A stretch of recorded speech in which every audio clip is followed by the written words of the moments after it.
Hey, vous êtes entrepreneur et vous cherchez des solutions réalistes pour vendre. Alors vous êtes au bon endroit. Ici on parle de stratégie de vente éprouvée sur le terrain, pas de blabla mais seulement du marketing digital de la rue. C'est ce qui fait notre force afin de ne pas vous perdre dans des actions inutiles et chronophages. Si toi aussi tu cherches à ralentir et ne plus courir partout sur les réseaux sociaux, mais plutôt à faire moins pour justement être plus rentable et ainsi conjuguer ta vie perso avec ta vie pro, eh bien tu es encore au bon endroit. Mon podcast s'appelle Wild Marketing car je casse les codes en proposant des nouvelles voies et des innovations dans vos stratégies de vente. Alors installez-vous confortablement pour la balade.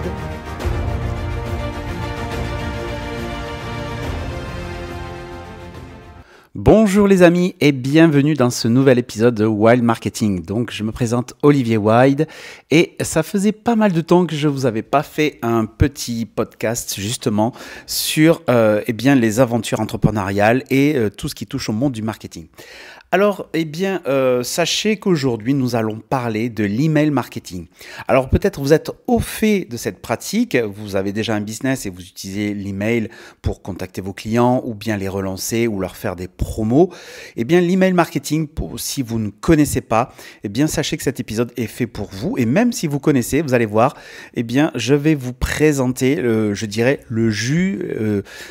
du jus par rapport à tout ce qui se fait autour de l'email marketing pour que vous ayez les clés et les bonnes approches par rapport à ça, parce que c'est un canal aujourd'hui qui est ultra puissant, en comparaison aux réseaux sociaux. Si vous postez sur les réseaux sociaux et que vous n'arrêtez pas justement de faire de la publication de contenu en masse et que les résultats sont moyens, eh bien sachez que l'email marketing est une autre approche qui va vous permettre en 2 temps, eh bien déjà de raccrocher du monde à votre domaine de vente, vos services, et deuxième temps, bien de promouvoir vos produits au fil de l'année sans dépenser trop de temps à aller chercher des nouveaux clients, des personnes, des leads qui sont justement en recherche de vos services ou vos solutions.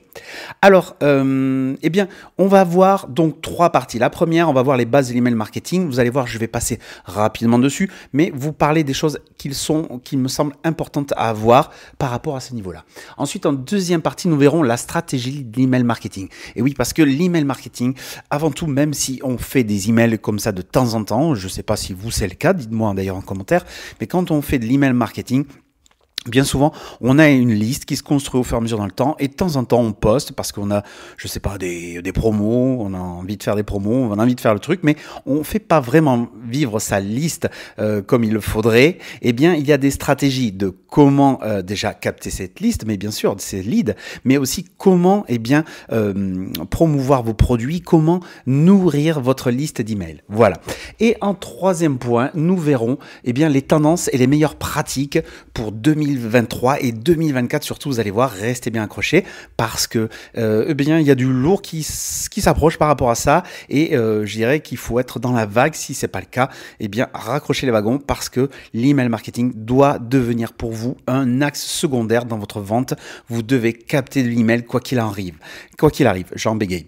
Alors maintenant, on revient au premier point, déjà la présentation donc de l'email marketing. Donc l'email marketing, c'est tout simplement, vous avez des emails de clients ou de prospects, des personnes qui ont été intéressées par vos publications et qui se sont enregistrés sur une page d'un lead magnet. Souvent, on fait le cas, beaucoup d'entrepreneurs le font, souvent un PDF à récupérer avec des astuces gratuites, des astuces peut-être même payantes, ça peut être intéressant de voir les 2 volets, mais vous faites la promotion de lead magnet, comme on appelle, vous faites la promotion d'e-book, de vidéos, que sais-je, vous voyez, même d'échantillons contre un email reçu.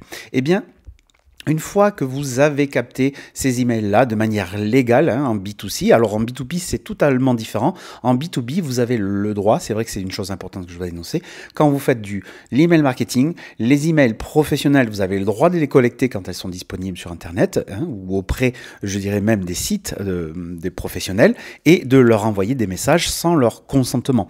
En revanche, pour le commun des mortels, les clients, tout-ci, là, par contre, il va falloir les emails, vous allez devoir les récupérer, premièrement, de manière légale avec leur consentement. C'est-à-dire, c'est quoi ? Il va falloir, alors on parle d'opt-in, de double opt-in, je ne vais pas rentrer dans le détail, mais en fait, quand vous faites un lead magnet, vous avez une page de capture de lead, d'email, pour ensuite délivrer un e-book à la personne qui aura renseigné son email, eh bien, quand elle va renseigner son email, il va falloir avoir une petite case qui explique qu'elle consent à vous donner son email et que vous, derrière, vous serez à même de lui faire bien des envois d'email, de promotion, ou que sais-je, vous voyez, mais il faut qu'elle en ait conscience. Alors, il y a ça, c'est ce qu'on appelle l'opt-in. Il y a aussi la notion de double opt-in, alors que tout le monde ne fait pas, je dirais 80% des professionnels ne le font pas, c'est que normalement, quand la personne a enregistré son email, eh bien, il faudrait qu'elle reçoive un email qui lui dit est-ce que tu es d'accord pour que tu t'es bien enregistré pour laisser ton email à cette entreprise pour qu'elle t'envoie des emails de commerciaux, des emails professionnels. Est-ce que tu es d'accord? Et là, c'est en cliquant une deuxième fois que là, normalement, l'email de la personne devrait bien être enregistré chez vous et de manière légale à 100%. Voilà. Petit aparté. Donc maintenant, on revient donc sur la base de l'email marketing. C'est une fois que vous avez capté des emails, peu importe que ce soit professionnel ou client, cible client pur, eh bien ces emails-là, il va falloir les faire vivre, il va falloir entretenir la relation que vous avez eue avec ces gens. Vous leur avez fourni je ne sais pas, un e-book ou une vidéo en ligne ou des échantillons, eh bien, il ne faut pas que la relation s'arrête là. C'est peut-être pas encore des clients, vous voyez, parce que vous avez ça aussi, c'est vrai que je n'ai pas énoncé, mais vous avez aussi la liste d'emails de vos clients qui ont acheté vos produits, alors que ça soit en ligne ou pas, même en boutique. Hein. Souvent, moi j'ai un ami d'ailleurs qui vend des pizzas, hein, pour tout vous dire, je crois que je vous l'avais déjà énoncé un peu dans un de mes épisodes, eh bien, je lui ai conseillé de faire alors des choses pour capter les emails de ses clients. Parce que les personnes qui viennent sur place, qui récupèrent leur pizza, je leur ai dit, écoute, en plus de la carte, fais quelque chose qui fait que tu puisses récupérer les emails. Pourquoi ? L'intérêt, c'est effectivement derrière de pouvoir balancer des offres promotionnelles quand il va faire des pizzas spéciales ou des promos par rapport à ces pizzas. Mais vous, c'est pareil. Si vous avez une boutique, alors qui n'est pas en ligne, mais une boutique physique, eh bien l'intérêt de pouvoir récupérer, c'est d'ailleurs ce que font la plupart des grandes fabriques, hein, c'est quand vous avez des cartes, vous voyez, souvent quand on va dans des magasins alors, spécialisés vêtements, bijoux, parfums, ce que vous voulez, généralement on propose toujours la carte de l'enseigne pour vous envoyer des offres promotionnelles et puis vous donner des réductions. Eh bien, tout ça, c'est fait pourquoi ? Parce que ça enregistre, les personnes enregistrent de manière légale votre email, votre numéro de téléphone et votre adresse. Bon, nous, on va peut-être pas aller aussi loin, mais si vous avez un email, vous voyez, derrière, il y a une stratégie qui se construit en deuxième temps. Hein, si vous avez des clients de proximité en direct, vous allez pouvoir ensuite, ces personnes-là, si elles vous ont autorisé à donner leur email, eh bien, vous allez pouvoir les communiquer auprès de ces personnes-là et sans forcément qu'elle soit visible auprès de vous. Et ça, c'est important parce que dans la vente, aujourd'hui, il y a la vente en direct, certes, mais il y a aussi la promotion en ligne qui est ultra puissante qu'aujourd'hui. Donc ça, il ne faut pas le négliger. Donc l'email marketing, c'est ça, c'est la récupération, la gestion de ces emails. Et derrière, c'est comment définir des objectifs de promotion, des objectifs d'action, communiquer auprès de ses clients et alors de ses prospects aussi, comment récupérer ces emails et comment derrière générer finalement des ventes supplémentaires au fil du temps, tout en ayant une retenue, mais en apportant de la valeur à ces personnes-là. Je vois beaucoup d'entrepreneurs aujourd'hui sur Facebook, mais je reçois les emails d'ailleurs, hein, de promotion où à chaque fois que j'ai un email de leur part, c'est toujours pour vendre quelque chose. Alors, je ne me suis pas désabonné, parce que ça aussi, c'est un des axes de l'email marketing, c'est que déjà aussi, vous avez cet aspect opt-in, la personne vous autorise à garder son email pour lui envoyer des offres promotionnelles ou des informations, mais vous êtes en obligation, ça c'est un deuxième point, dans chaque email, de lui donner un lien pour se désinscrire de votre liste email. Et donc ces personnes-là, ces entrepreneurs sur Facebook qui, je ne les blâme pas, hein, parce que moi je l'ai fait aussi, d'envoyer à chaque fois que j'ai envoyé à mes listes email, toujours des trucs de vente, des trucs parce que une promo machin, ça c'est pas aujourd'hui la bonne approche. Alors c'est vrai il y a des gens qui vont dire ouais mais bon apporter de la valeur, tout ça, ça va un moment, il faut quand même à un moment donné que ça rentre l'argent. Oui et non. Aujourd'hui, l'email marketing doit pas être pris comme un canal de juste je te vends mon produit et point c'est tout, ou à chaque fois je te fais la publicité pardon, excuse-moi, d'un nouveau produit pour que tu achètes. C'est pas totalement ça. L'email marketing doit être une relation de proximité avec vos leads ou vos clients. Vous devez leur proposer des plus-values par rapport à leurs besoins, vous leur apporter des réponses à leurs questionnements et vous devez, être en proximité avec eux sur leurs problématiques, vous voyez. Alors, c'est pas forcément tout le temps d'ailleurs des problématiques, mais ou leurs questionnements. Vous voyez, c'est plutôt les aiguiller. Donc ça, je pense, c'est quelque chose qu'il faut avoir en tête, c'est que on est aujourd'hui dans une ère où on est très digital et on est de moins en moins accroché aux gens et bien content quand on rencontre des gens. Vous voyez l'immense plénitude qu'on a quand on rencontre des gens, des entrepreneurs ou peu importe dans votre domaine ou des passionnés de je sais que sais-je, un sport. Vous voyez, vous êtes un groupe à vous retrouver en physique. La dimension est énorme. Et aujourd'hui, avec le digital, beaucoup de gens vivent de manière interposée cette relation. Et le digital déshumanise d'une certaine manière les choses. Alors même s'il existe pas mal de choses pour interagir, hein, on peut faire des visios à plusieurs, vous voyez, des zooms, des choses comme ça. Mais les gens ont besoin de ce contact à proximité. Et donc l'email marketing, faut pas voir ça comme juste des bouteilles à la mer qu'on envoie. Et on se dit, bah, derrière, forcément ça va vendre, on s'en fiche. Non, il y a une vraie relation qui doit se mettre derrière. Je vous le dis comme ça, mais c'est un aspect stratégie. Voilà. Et donc après, au-delà de ça, eh bien, maintenant sur l'email marketing, bon, voilà, je vous ai donné un peu globalement la chose, mais on va voir les 3 principaux éléments par rapport à l'email. Premièrement, donc quand vous faites de l'email marketing, alors soit vous envoyez un à un vos mails et effectivement ça peut être très long et si vous en avez beaucoup, votre Gmail ou que sais-je, hein, votre Outlook risque de vous bloquer. Aujourd'hui, il existe des solutions professionnelles qui sont utilisées depuis très longtemps qu'on appelle les autorépondeurs. Ces autorépondeurs, c'est quoi? C'est des logiciels en ligne où des listes emails seront enregistrées, vos listes emails seront enregistrées et quand vous formaliserez, vous créerez un email, eh bien vous pourrez choisir dans quelle liste d'emails vous voulez publier cet email-là et de manière automatique, l'email qui va partir va arroser tous vos clients ou vos leads, hein, vous aurez le choix. Ça, c'est un point de l'email marketing. C'est comment segmenter vos listes. Eh bien, vos clients seront, ou vos leads seront informés du même email. Alors, il y aura une variation, vous aurez la possibilité de faire des variations sur les noms, prénoms, parfois on peut rajouter d'autres petites variables, mais essentiellement c'est ça. En fait, c'est l'envoi, comme on l'a connu avant, l'envoi automatique en mode publish, quoi. Mais là, c'est fait par des plateformes qui sont agréées et qui sont, agréées par les fournisseurs Internet pour pouvoir envoyer en masse des emails. Parce que si vous le faites à partir de Gmail ou de Hotmail, peu importe, votre boîte mail perso, au bout d'un moment donné, vous allez être bloqué. Alors, ça dépend le volume, je ne l'ai pas en tête, mais effectivement, si vous êtes à un certain nombre par jour, vous allez être très vite bloqué. Et puis, en plus, le faire vous-même, ça va vous prendre du temps. Donc, les autorépondeurs, il en existe plein sur le marché. Moi, j'en utilise un que j'aime bien depuis le début, c'est Sendinblue, alors qui est devenu Brevo. Il a l'avantage, je vous mettrai le lien en description de ce podcast, il a l'avantage, c'est que vous pouvez vous inscrire gratuitement et il offre toutes les fonctionnalités. La seule limitation qu'il a, c'est le nombre d'envois email par jour. Après, il faut passer à la formule payante si vous êtes au-delà de 300 emails par jour envoyés. Bon, déjà, ça vous permettra de faire mettre un premier pied dans le monde de l'email marketing de manière professionnelle. Alors au-delà de ça, donc je vous expliquais, donc effectivement il y a plusieurs choses à tenir en compte. Premier point, c'est d'avoir l'autorépondeur. L'autorépondeur, eh bien c'est le broadcaster et ce broadcaster il est ultra important. Alors tous ne se valent pas. Moi je vous ai parlé de Brevo avec Sendinblue, mais il y a ActiveCampaign qui lui est payant, qui est très bien noté aussi en termes d'ouverture, de taux d'ouverture, où les emails quand vous les envoyez, ils tombent pas spécialement dans des spams. Vous voyez, il y a cette notion là aussi qu'il faut tenir en compte, d'où l'intérêt d'avoir un bon broadcaster.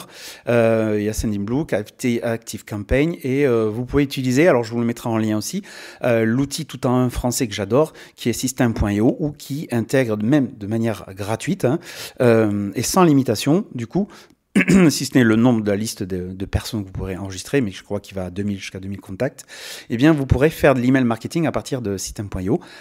Eh bien, ces broadcasters-là vont vous permettre de passer à un autre step et d'envoyer des emails qui seront ouverts et qui n'iront pas spécialement dans les spams. Alors, il y a plusieurs critères pour ça. On ne va pas les détailler maintenant. Mais en tout cas, ce qu'il faut tenir compte, c'est le taux d'ouverture et le broadcaster importe énormément dans ce choix-là. Après, il y en a d'autres. Alors, je ne vais pas vous donner la liste parce que c'est pas, on va pas rentrer dans le détail, mais vous pourrez trouver ça sur Internet. Quels sont les bons broadcasters de services envoi d'email. Il y en a qui sont plus ou moins notés. Ceux que je vous ai cités sont très bons. Voilà, même System.io, qui est pourtant pas spécialisé envoi email, a un autorépondeur intégré qui marche très bien, qui fonctionne très bien. Au-delà de ça, donc le taux d'ouverture et le taux de clic. Alors ça, c'est des choses qui sont importantes à avoir.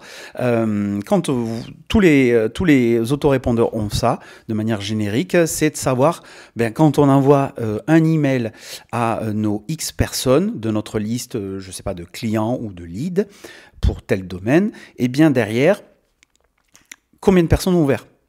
Ça, c'est hyper important parce que ça va vous définir. Alors déjà, vous, en termes de portée par rapport à l'autorépondeur et au broadcaster, si vous avez que de très mauvais résultats, je ne sais pas, sur 300 emails que vous avez envoyés, il n'y en a que 2 qui ont ouvert, et que ça perdure sur 2 semaines, en semaine, il y a des questions à se poser.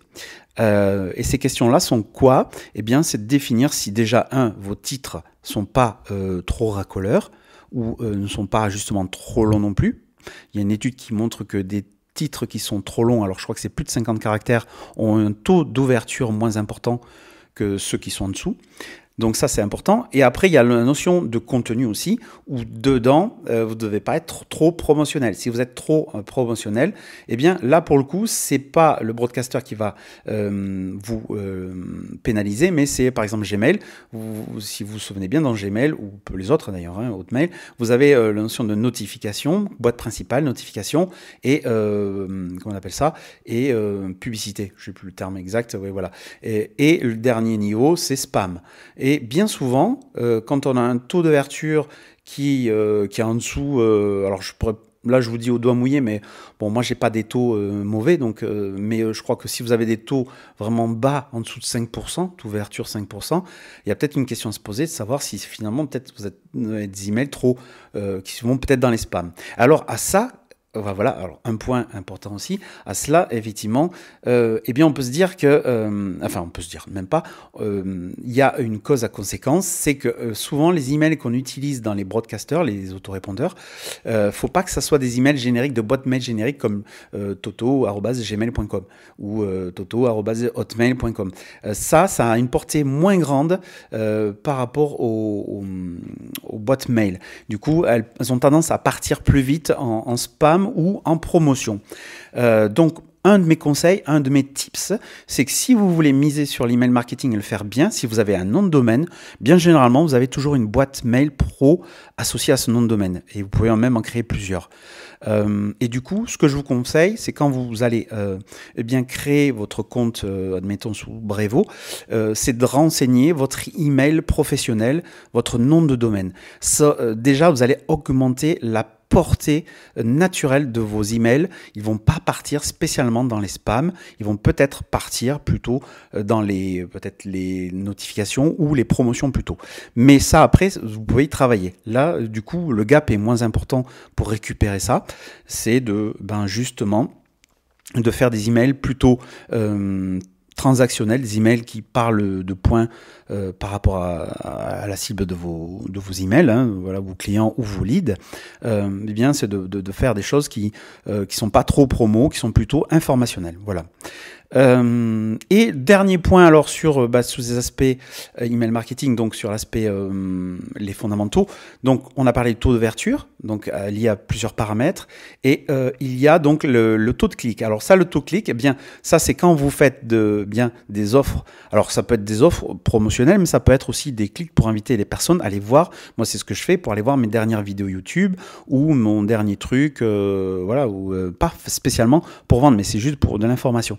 Donc là, le taux de clic, c'est justement, si vous mettez un lien dans vos emails, le taux de clic vous permettra de voir combien de personnes ont cliqué ensuite sur votre lien que vous avez mis dans votre email. Et ça, il n'y a que les autorépondeurs qui permettent de le voir, ça. Donc c'est pour ça tout l'intérêt de prendre un autorépondeur. Voilà. Alors ça, c'est de manière globale. Hein, je vais trop vite. Dites-moi en commentaire d'ailleurs si je vais trop vite et que vous souhaitez que je revienne sur des parties. Mais globalement, l'email marketing, vous voyez, c'est quelque chose qui s'improvise pas, mais qui est pas très compliqué à la fois. Mais faut respecter une certaine façon de faire parce qu'on peut pas y aller en mode bourrin. Voilà. Et un autre point important, un deuxième tips, quand on commence avec un autorépondeur et qu'on commence à envoyer des emails, il est recommandé de chauffer, qu'on appelle ça son IP. Alors son IP c'est quoi? C'est l'adresse IP de votre envoi. Votre email quand il va être envoyé avec une adresse IP. Même si c'est pas vous qui l'envoyez, si c'est l'autorépondeur. Eh bien, il y a, on appelle ça, alors je raccourcis les choses, hein, mais en fait, il faut y aller de manière progressive. Il ne faut pas envoyer 50 emails d'entrée de jeu par jour. Si c'est un email par semaine ou 2 emails, 3 emails par semaine, pour, je dirais, sur deux semaines, ça va très bien. Vous voyez, il faut y aller de manière progressive. J'ai pas les métriques en tête. Il faut, je vous avoue que je les connais pas. Moi, je l'ai fait naturellement et j'ai eu la chance peut-être de nourrir ma liste email de manière naturelle. Comme je vous le disais au début, hein, c'est que bon, moi j'ai continué, j'ai fait grandir ma liste email, puis j'ai envoyé de temps en temps des emails, pas spécialement promotionnels, mais c'était plus pour indiquer voilà ma nouvelle vidéo sur ma chaîne YouTube, choses comme ça. Bon, ben, j'ai fait grandir, j'ai chauffé mon adresse IP d'email naturellement. Voilà, mais vous, si vous partez dans cette optique-là, et c'est vrai que des fois on est très motivé, donc du coup on en fait trop, ben c'est pas bon d'en faire trop au début. Faut y aller progressif. Voilà. Alors peut-être ça peut faire partie d'une de vos questions, c'est combien d'emails peut-être envoyer par semaine à nos leads ou nos clients. Hein, comme je vous ai expliqué, vous avez la possibilité dans ces autorépondeurs et même sous système.io de segmenter vos personnes. C'est-à-dire que les personnes, je ne sais pas, si vous avez, eh ben justement, si je ne sais pas, si je peux vous dire, vous avez la possibilité de segmenter déjà les leads des clients. C'est-à-dire vous rajoutez l'adresse email et vos informations que la personne aura renseignées sur votre page lead magnet. Ou sur la carte que vous leur avez donnée, s'il y a un lien vers un truc pour renseigner, je sais pas, même une newsletter, hein, eh bien derrière il va falloir que ces personnes-là, et ça c'est l'autorépondeur qui vous permet de le faire, c'est à chaque fois qu'une personne s'enregistre à tel site et donne son email, eh bien en automatique rajoute-lui le tag ou le petit chapeau, le flag qu'on appelle, voilà, le drapeau client ou lead, vous voyez, et s'il devient client, eh bien rajoute-lui le flag plus lead, mais tu l'enlèves le lead, mais tu mets client. Ça permet de séparer, vous voyez. Et après, on peut séparer vraiment finement. D'ailleurs, ce qui est conseillé, alors au début, il faut y aller de manière grossière, mais après, ce qui est conseillé, c'est d'y aller finement. Bon, voilà. Ça, c'est dit. Donc, une fois que vous avez segmenté vos emails, vous avez segmenté les emails reçus, eh bien, vous allez pouvoir envoyer des informations à ces personnes-là de manière ciblée. Si elles sont clientes chez vous, vous allez pouvoir leur faire des offres promotionnelles pré-vente, private, hein, voilà, avant le Black Friday, par exemple. Vous pouvez leur cibler, leur dire, je vous donne la possibilité de voir mes offres en avance via ce lien, vous voyez. Ça peut être ça. Donc là, on est dans l'aspect plutôt vente. Et si vous êtes dans l'aspect plutôt apport de valeur, choses comme ça, vous pouvez segmenter vos personnes et donc définir pour une certaine typologie de clients ou de leads des emails qui sont plutôt spécialisés sur leurs problématiques. Vous voyez, ça c'est ça. Voilà, donc on a vu globalement donc l'email marketing, globalement comment ça se gère hein, sur ça. Maintenant, sur la stratégie. Alors la stratégie, c'est le point 2. La stratégie, bien, on l'a un peu évoqué, effectivement, c'est construire sa liste de diffusion. Et là, pour construire sa liste de diffusion, ben voilà, donc vous avez système.io qui vous permet de faire des pages de vente, des pages de lead magnet pour enregistrer les emails des personnes avec leur consentement et les segmenter. Donc, comment vous les envoyez. Et une fois que vous avez ces emails, faites pas comme moi, c'est-à-dire que on y pense de temps en temps, on envoie quelques mails parce qu'on a une nouveauté, parce qu'on pense à un nouveau truc qui peut être intéressant pour eux. C'est un travail de planification en amont. Alors, pas trop non plus, parce que penser 10 coups en avance, c'est pas bon non plus, parce que la vie nous réserve des surprises. Des fois, il y a des imprévus, et dans le marketing, c'est pareil. On peut pas toujours être au fait des choses en avance. L'idée, c'est toujours d'anticiper. Mais si vous êtes à 3 mois déjà, vous avez planifié déjà 3 mois vos campagnes d'email marketing, vos campagnes d'email tout court, hein, même sans marketing, eh bien, c'est pas mal parce que déjà, vous allez vous reposer au niveau de votre esprit, vous savez que c'est déjà fait, et Et quand vous allez le faire de manière organisée et vous allez pouvoir penser vos emails d'une manière objective. Pourquoi? Parce qu'aujourd'hui, quand on fait des emails, moi le premier, c'était au petit bonheur à la chance, un petit peu, ah tiens, je pense à ça, tiens, je pense à ça. Bon, je fais 2 ou 3 emails pour 1 ou 2 semaines, pas plus. Alors qu'en fait, il faut avoir une stratégie long terme.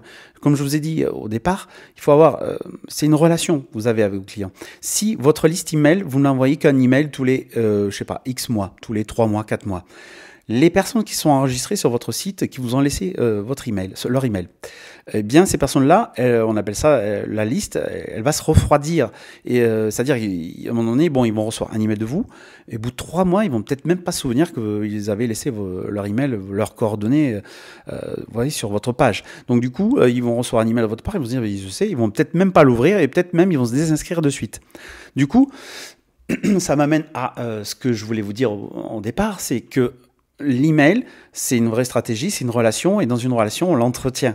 Et balancer que de la promotion, vous voyez, ça n'a pas de sens, parce que sinon, vous allez essouffler votre liste email, et en plus, vous allez les dégager, parce qu'ils vont désinscrire à un moment donné.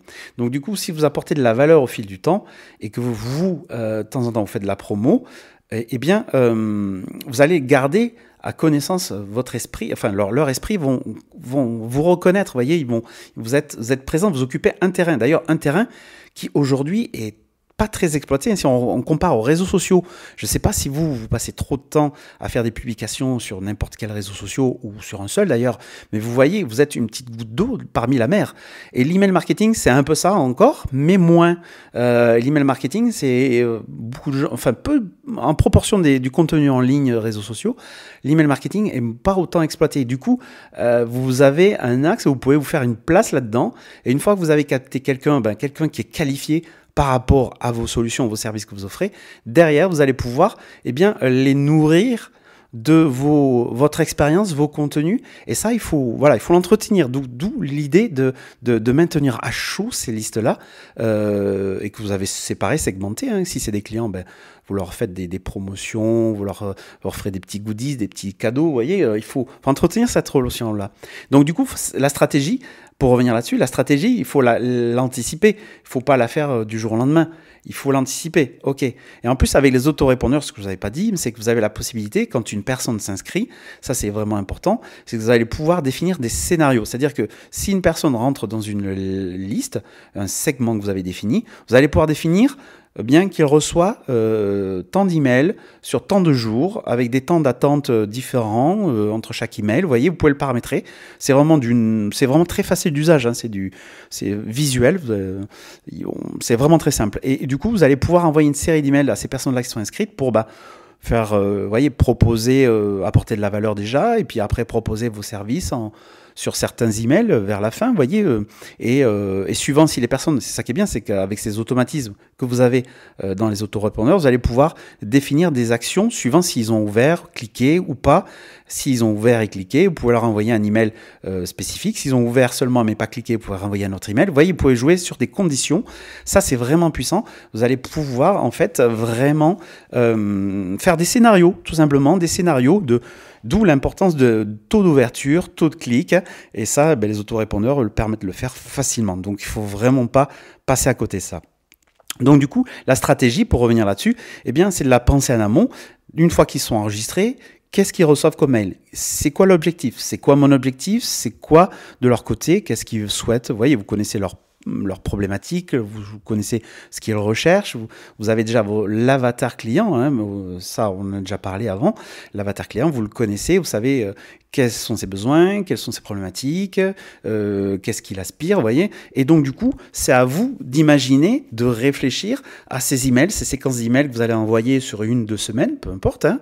Là, j'ai pas de conseils à vous donner parce que chaque cas est particulier, donc je peux pas vous donner un truc glossaire, vous dire global, je veux dire, et vous dire, ouais, fais 3 emails, ça suffit. Non, J'ai entendu des marketeurs américains qui par exemple, bon ça c'est anecdotique, mais qui envoient sur des emails captés, envoient plus de 40 emails, et même pour ceux qui n'ont pas ouvert. Vous voyez, c'est un truc de fou. Alors les 40 emails ne sont pas envoyés tous les jours, hein.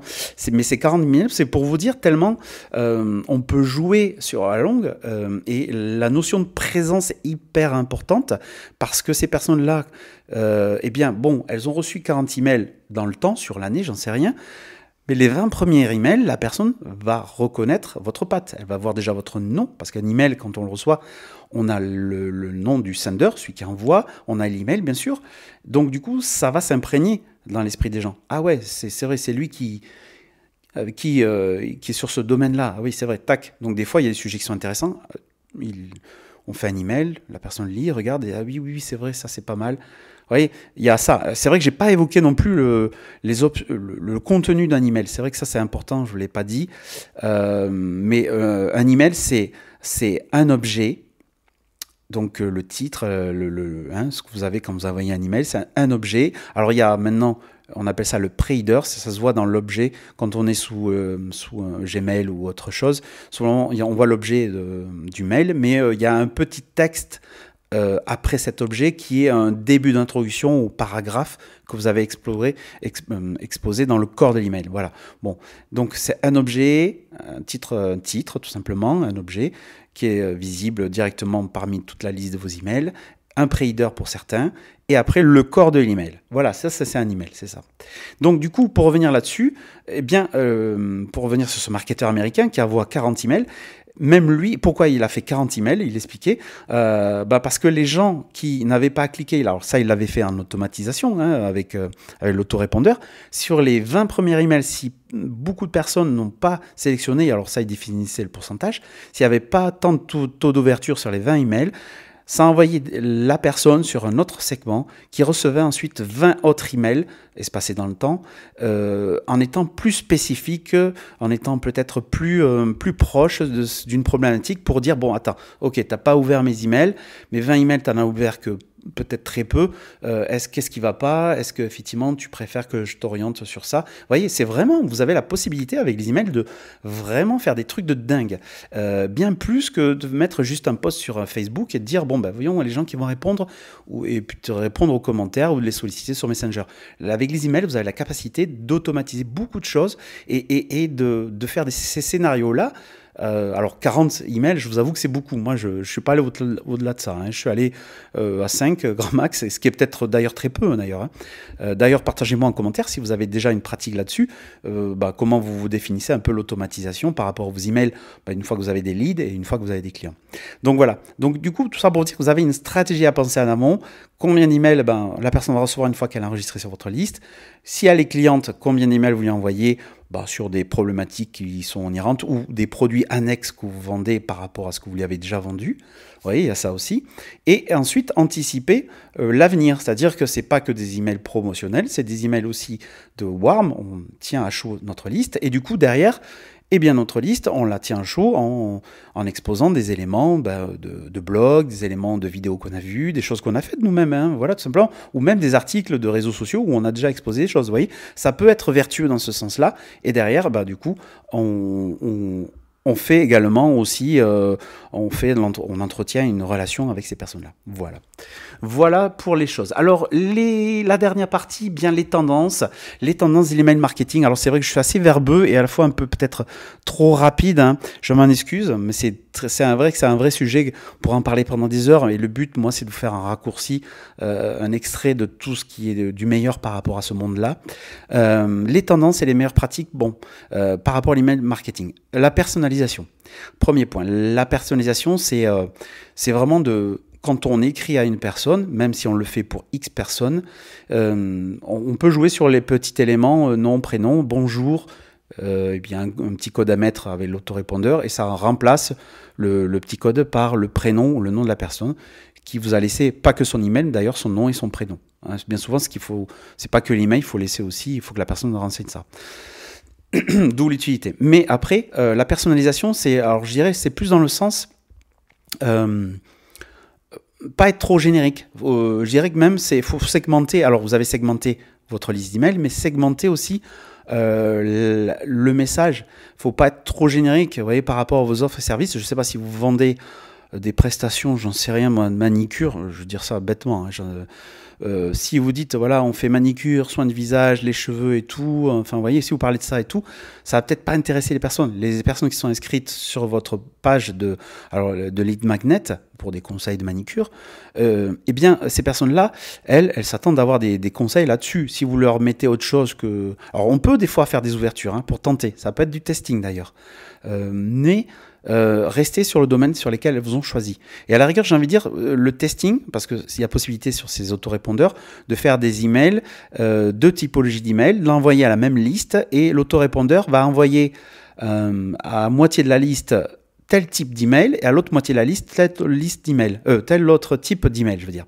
Et ça va vous permettre de voir quel type d'email déjà ouvre le plus, intéresse le plus. Ça va vous permettre de faire du A/B testing, ce qu'on appelle, c'est ça. Donc, par exemple, vous changez que le titre, vous changez peut-être un élément dans la description, le call to action, ça aussi, c'est quand on fait de l'email promotionnel ou de l'email pour inviter les personnes à aller voir votre site web, à aller voir, je sais pas quoi, votre vidéo sur YouTube. C'est important. Oui, c'est vrai que dans le corps du mail, j'ai oublié de vous dire, mais effectivement, dans le corps du mail, bien souvent, il faut quand même mettre un call to action. Ça, c'est important parce que vous n'en restez pas juste à l'information comme ça.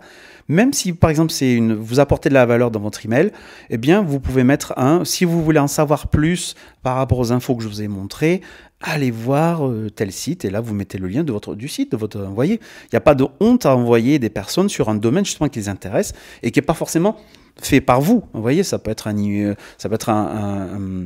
site internet qui est géré par quelqu'un d'autre ou par une autre entreprise. Alors bon, bien sûr, il ne faut pas que ça soit un concurrent, mais l'idée, c'est vraiment vous apporter de la valeur. Donc du coup, le call to action dans l'email, c'est important.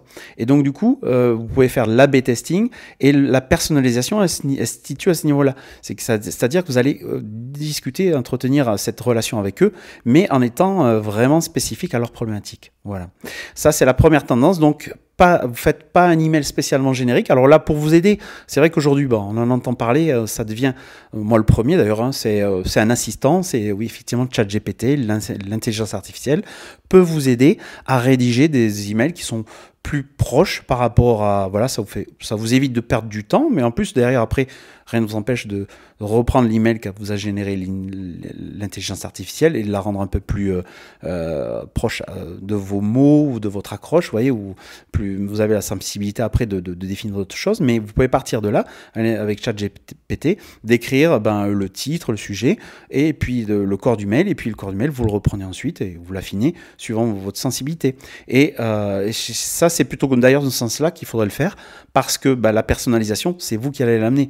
ChatGPT est très fort, même si vous avez le prompt de la mort qui tue, qui fait que c'est exactement ce qu'il faut pour la bonne personne, machin, il n'empêche que votre sensibilité et vos leads ou vos clients vous ont choisi parce que vous avez cette sensibilité-là. Vous avez un branding, vous avez, c'était vos mots sur, je sais pas, la page de vente ou la page de lead magnet, c'était vos mots à vous, même si vous avez peut-être utilisé ChatGPT, mais c'est votre sensibilité à vous, voyez. Donc du coup, cette personnalisation, c'est vous qui la menez. Voilà.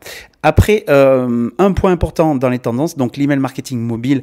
Alors ça, bien sûr, la plupart des gens, moi je suis un peu de la vieille école, mais j'aime bien ouvrir les mails plutôt sur l'ordinateur, le desktop, que le mobile. Le mobile, je le fais de temps en temps quand je vois un truc, que c'est les impôts ou quoi que ce soit, en me disant qu'est-ce qui va m'arriver. Mais voilà, mais le truc, c'est qu'effectivement, l'email marketing mobile est très important, très important. Du coup, quand vous faites des emails, ça c'est un point non plus que j'ai oublié de vous traiter, je suis vraiment désolé, c'est dans le corps des emails, souvent, vous avez peut-être posé la question, est-ce qu'on fait un email hyper long, un email hyper court? Est-ce qu'on y met des images, des vidéos, des choses comme ça? Et là, mes recommandations, c'est de faire des emails les plus légers possibles. Alors, léger ne veut pas dire court, hein. Il ne faut pas faire trop long non plus. Et alors, vous allez me dire, c'est quoi long et court? Je ne peux pas vous dire. Il faut tester, mais faites pas des emails de 30 km de long, ça n'a aucun intérêt. Ça va perdre la personne et puis elle va peut-être désinscrire. Enfin, des emails de taille moyenne. Alors moyenne c'est relatif, hein, mais une page, par exemple une page d'ordi, c'est suffisant. Si ça va de haut jusqu'en bas et que c'est le maximum de votre email, je pense que c'est un bon truc. Après, vous pouvez l'agrémenter d'emojis. Alors, sur certaines personnes disent bon, c'est pas très professionnel les emojis. j'ai envie de dire, c'est à voir suivant votre audience. Ça, c'est pas. Faut faire des tests là aussi, vous voyez. Bon, il n'y a pas de truc. Après, les images, ça, c'est vrai que je l'ai eu fait. Au départ, je mettais toujours mon logo email marketing, Wild Marketing. Et après, j'ai arrêté. Et c'est vrai que j'ai eu de meilleurs taux d'ouverture parce que le poids de l'image, même si petite soit-elle, pénalise votre taux d'ouverture. Donc, les images, si vous en mettez, c'est avec parcimonie. Et sur cet aspect-là, sur l'aspect mobile, ça a son impact aussi. Donc, vous voyez, donc il faut. C'est à juger. Après, vous pouvez faire des choses très sobres, comme vous faire des choses pas trop éclairées non plus, parce que du coup, qui dit trop éclairé dit point important et dit votre courrieleur, pour l'appeler comme ça, risque de le mettre en spam ou en promotion. Même si dedans, il n'y a pas de lien vers un truc de promotion. Voilà. Voilà, je crois que j'ai résumé globalement l'aspect email marketing. J'espère que je vous l'ai vendu en tant que tel pour vous ouvrir les yeux et vous dire que effectivement c'est hyper important de gérer l'email marketing, même si on a une petite entreprise ou qu'on a une micro-entreprise, qu'on n'est pas axé là-dessus, qu'on vend des produits en live, même que ça soit des pizzas, vous voyez, eh bien l'email marketing, c'est quelque chose qui va vous apporter beaucoup plus que de poster tout le temps sur les réseaux sociaux avec peu d'efforts. Voilà, il faut être juste organisé. Ça ne demande pas trop de connaissances, si ce n'est de bonnes pratiques, comme je vous ai énoncé. Et puis c'est le temps qui va faire que vous allez progresser, et à votre rythme d'ailleurs. Tout simplement, faut pas avoir honte, envoyer des messages. Faut être respectueux, bien sûr, consensuel, et puis vraiment parler avec le cœur quand vous avez des choses à dire dans vos emails, tout simplement. Voilà. Écoutez, en dessous de cette description, dans la description de cet épisode, j'y vais y arriver, c'est la fin, je le sens.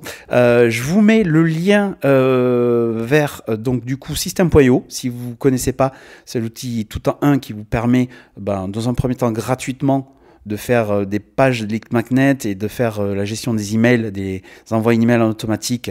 Vous verrez, c'est vraiment très très puissant. Et je vous ai mis aussi un deuxième lien. Alors je vais le mettre peut-être pas aujourd'hui, mais peut-être demain. Sur un PDF justement, vous voyez, c'est un lead magnet, je fais un PDF sur comment faire ces envois d'email marketing. Alors là, c'est plus pratique dans ce petit PDF. Je vous mets vraiment les actions à faire pour créer votre liste email avec l'autorépondeur qu'il faut. Voilà, c'est du pratique et peut-être si c'est pas un PDF, parce que je réalise l'épisode, mais je me dis que c'est maintenant que je devrais vous faire la chose. Si c'est pas un PDF, ça sera une vidéo, vous aurez accès tout le temps, une fois que vous serez inscrit, qui vous montre les étapes à faire pour faire justement la création de votre compte sous l'autorépondeur gratuit, que je vous ai parlé, ou sur System.io. Et voilà, comme ça vous mettra le pied à l'étrier pour que vous vous lanciez dans l'email marketing. Et voilà, c'est l'un ou l'autre, je vais voir, parce qu'effectivement, j'ai plein d'idées, mais après c'est le temps qui manque. Voilà, tout simplement. Mais en tout cas, sachez que vous allez retrouver une ressource en dessous de cet épisode qui vous permettra d'avancer sur ce domaine-là, ou de vous lancer si vous ne connaissez pas, tout simplement. Voilà, je vous dis à la prochaine, et en attendant, bon business à vous.